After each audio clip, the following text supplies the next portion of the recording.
الساعة 2:45 بتوقيت ألمانيا. فكان الفوخن عندنا غير، وكان جميل، أكيد جميل بناسه. شكرا شكرا يا صديق، نورتونا. الناس الجميلين يا أخ، بزيارتكم بيتنا نور كلكم بدون فرز.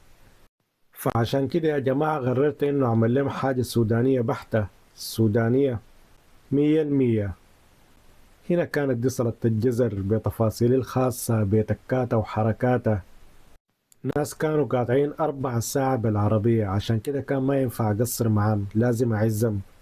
هنا أضفت البابريكا بتاعتي لسلطة الجزر، وأضفت عليها ملعقة كبيرة بتاع الدكوة ولا الكسرة العجيبة. الكسرة دي أنا ما بعملها إلا للناس الغالين، الناس العزاز. ولا عمنا عوض همبرج الزول الجميل، شكرا ما قصرت والله يا أخ. جيت ونورتنا، وإن شاء الله مردودة لك في سمحك كده. عملت لهم الكسرة ولا كسرة القمح المكشور.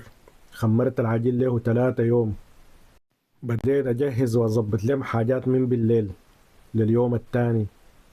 شوفوا سفرتنا الجميلة، الشطة الحمراء وسلطة الجزر وسلطة الأسود الباردة، ولا صحن الأقاشي ما أقول لكم.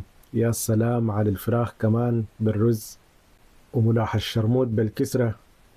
البصلة كان قربت تحرق بسببك يا عم عوض. أما ملاح الرجل أخذ الكاس، كل الناس صوتت عليه صراحة. الحلة اتغسلت وقتي، ولا الكفتة العجيبة. فكانت دي سفرتنا، سفرة السودانية 100%. الناس اتغدت وعملت بريك 1:30. هل كده القعدة انتهت؟ لا، أنا قلت لهم لسه جايكم بالتقيل، المخبازة العجيبة.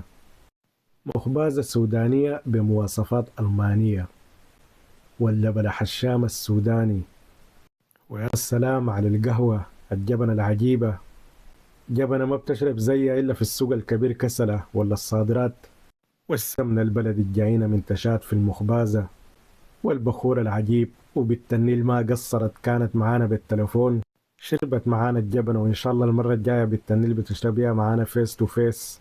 حبابكم يا جماعة، أي زول حب يزورنا يتفضل ويجي يصلنا.